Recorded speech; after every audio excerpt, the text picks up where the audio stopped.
उम्मीद है कि ये 86 भी और ये लोग जल्दी ठीक हो जाएंगे। मैं तो उनके लिए भी दुआ कर मांग रहा हूँ जो कि वेंटिलेटर पे हैं। उम्मीद करता हूँ कि वो भी ठीक हो जाएं। इन 97 केसेस की हमने एनालिसिस की ये समझने के लिए कि जब केसेस थोड़े से पिछले 2-3 दिन में तेज़ी से बढ़ने लगे दिल्ली में, तो हम ये समझने की कोशिश कर रहे थे कि कहीं दिल्ली में तेज़ी से कोरोना फैल तो नहीं रहा। इन 97 केसेस में से 24 केस मरकज़ के हैं। मरकज़ की पूरे घटनाक्रम पे मैं अभी बात करूंगा।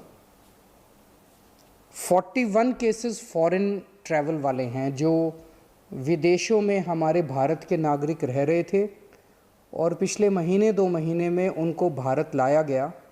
वो केसेस हैं, 41 वो केसेस हैं। 22 केस ऐसे हैं जो उनके सीधे परिवार वालों के हैं, जो फॉरेन से आए थे लोग हमारे, उनके परिवार के लोगों को कोरोना हुआ। 22 केस ऐसे हैं और 10 केसेस की अभी हम जांच कर रहे हैं कि वो किस नेचर के हैं।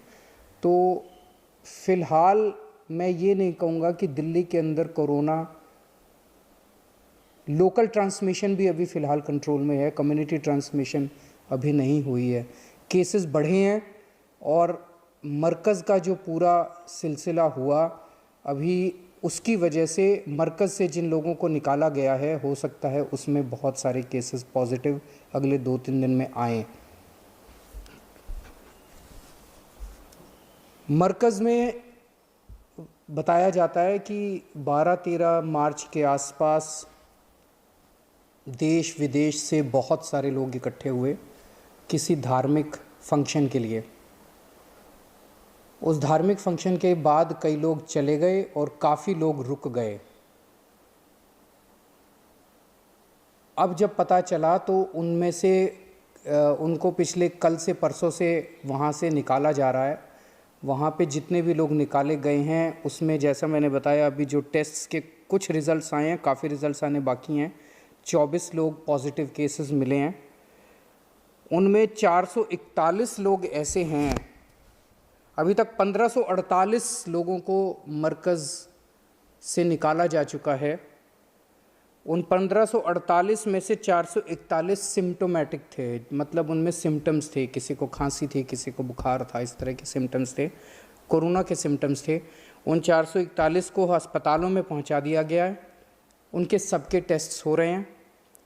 इसके अलावा 1107 केसेस उनको क्वारंटाइन के लिए भेज दिया गया। इनमें सिम्टम्स नहीं थे, इनको क्वारंटाइन के लिए भेज दिया गया है। एक चीज़ मैं कहना चाहता हूँ कि ये ऐसी बीमारी है जिसने पूरे विश्व को अपनी चपेट में ले लिया है। बड़े बड़े विकसित देश नहीं बचे। अमेरिका में हज़ारों लोगों की मौत हो रही है, स्पेन में हज़ारों लोगों की मौत हो रही है, इटली में हज़ारों लोगों की मौत हो रही है, चाइना में हज़ारों लोगों की मौत हुई है। कितने देशों के अंदर लोग मर रहे हैं। ऐसी स्थिति में भी अगर हम इस तरह की गैर जिम्मेदाराना हरकत करेंगे कि इतने लोगों को हमने एक जगह इकट्ठा किया। इस वक्त नवरात्रि के टाइम चल रहा है, लेकिन कहीं हम नहीं देखते कि लोग इकट्ठे हो रहे हैं। नहीं तो इस टाइम में मंदिरों में कितने लोग इकट्ठे हुआ करते थे। गुरुद्वारे सारे बंद कर दिए गए हैं। मस्जिदों के अंदर लोग इकट्ठे नहीं हो रहे हैं। मस्जिदों अपने अपने घर के अंदर नमाज़ पढ़ रहे हैं लोग, मस्जिदों में लोग इकट्ठे नहीं हुए हैं। मक्का खाली हो गया, वेटिकन सिटी खाली हो गया। ऐसे में इस तरह की इतनी बड़ी गैदरिंग करना बिल्कुल गलत था। आप सोच सकते हैं कि इससे कितने, यहाँ से बताया जा रहा है कि कई सारे लोग निकल के देश के अलग अलग हिस्सों में चले गए। कितने लोगों को इससे नुकसान हो चुका होगा, ये सोच के भी डर लग रहा है। भगवान ना करे ऐसा हुआ हो। तो मैं सभी रिलीजियस लीडर्स से, सभी लोगों से अपील करना चाहता हूँ, हाथ जोड़ के, ऐसी हरकत मत कीजिए। चाहे किसी की धर्म के हों, सभी इंसान हैं और हर इंसान की ज़िंदगी प्यारी है। तो इस मामले में कल शाम को ही दिल्ली सरकार ने एलजी साहब को लिखा था कि इस मामले में एफआईआर दर्ज की जाए। मुझे पूरी उम्मीद है कि एलजी साहब तुरंत जल्द इस पे आदेश दे देंगे। और मैं सुन रहा था कि कई लोग कह रहे हैं कि इतनी तारीख को इस अफसर को चिट्ठी लिखी गई थी, उसने एक्शन नहीं लिया, इतनी तारीख को इस अफसर को चिट्ठी लिखी गई थी।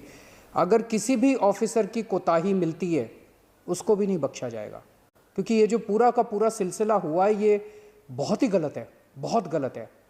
कितने लोग जो अंदर मौजूद थे उनकी ज़िंदगी के साथ खिलवाड़ हुआ है। वहाँ से निकल के कितने लोग देश भर में गए। कल मैंने सुना तेलंगाना में जो लोग यहाँ से निकले थे, तेलंगाना पहुँचने के बाद 6 लोगों की उनमें से मौत हो गई। कितने जिन्होंने डायरेक्ट पार्टिसिपेट किया था उनकी ज़िंदगी खतरे में, और कितने लोग जो बाद में उनके संपर्क में आए उनकी ज़िंदगी खतरे में हो सकती है। ऐसी हरकत हमें बिल्कुल नहीं करनी। ऐसे में सरकार को सख्त कार्रवाई करनी पड़ेगी और सरकार उसमें हिचकिचाएगी नहीं। कुछ दुकानों में जो राशन बट रहा है, बहुत भारी संख्या में लोग आके राशन ले रहे हैं। कुछ दुकानों में राशन ख़त्म हो गया है, वहाँ पे लोग बड़े बेचैन हो रहे थे। मैं उन्हें आश्वासन देना चाहता हूँ, चिंता मत करो, राशन हम रोज़ केंद्र सरकार से उठा रहे हैं और दुकानों में बंटवा रहे हैं। तो आपका राशन आएगा, हर व्यक्ति को राशन मिलेगा।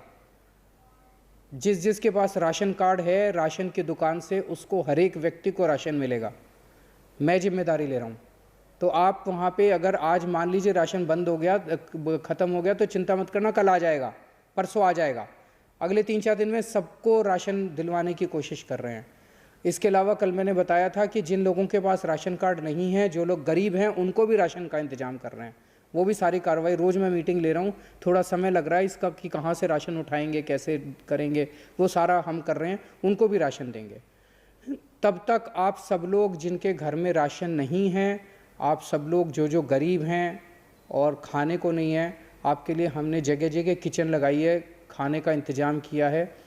अभी लगभग 800 जगहों के ऊपर दिल्ली सरकार खाना खिला रही है। कल से 2500 स्कूलों में और लगभग 250 नाइट शेल्टर्स में 2500 सेंटर्स के ऊपर खाना बंटना चालू होगा, और एक सेंटर में लगभग 500 लोगों के खाने का इंतज़ाम होगा। तो आज तक हम लोग 3.5 से 4 लाख लोगों को खाना खिला रहे थे डेली। कल से हमारे पास 10 से 12 लाख लोगों को हम खाना खिला पाएंगे। मुझे लगता नहीं इतने लोग खाना खाने के लिए आएंगे, लेकिन इस पे हमने काफ़ी सोच विचार किया। अभी जहां हम खाना खिला रहे थे वहां खाना खाने वालों की भीड़ उमड़ रही थी, सोशल डिस्टेंसिंग नहीं हो पा रही थी। तो हमने सोचा इसको बहुत ज़्यादा सेंटर बना देते हैं। तो लगभग 2500 सेंटर्स में कल से खाना मिलेगा। मैं उम्मीद करता हूं कि अब वहाँ पे सेंटर्स के ऊपर लोगों की भीड़ नहीं होगी। हम 10 से 12 लाख लोगों को खाना खिला पाएंगे, लेकिन शायद इतने लोग खाना खाने के लिए ना आए। पिछले कुछ दिनों में कई सारे उद्योगपतियों के बड़े बड़े लोगों के फ़ोन आए। उन्होंने इस पूरी मुहिम के लिए अपना योगदान देने की इच्छा जाहिर की। जो लोग डोनेशन देना चाहते हैं वो सीएम रिलीफ फंड में डोनेशन दे सकते हैं, लेकिन मेरी आप लोगों से गुजारिश है, अगर आप सीधे, हमें पीपीई बहुत सख्त ज़रूरत है। मुझे अपने डॉक्टर्स की सेहत की चिंता है। हम कोशिश कर रहे हैं ज़्यादा से ज़्यादा पीपी, सरकार भी ख़रीद रही है, लेकिन अगर आप भी कहीं से अगर ख़रीद के सीधे पीपी दे सकते हैं, या वेंटिलेटर दे सकते हैं, या टेस्टिंग किट्स दे सकते हैं, इन 3 चीज़ों की इस वक्त सख्त ज़रूरत है। हम भी कोशिश कर रहे हैं इधर उधर से लेने की, ला रहे हैं, लेकिन अगर आप भी ख़रीद के दे सकते हैं तो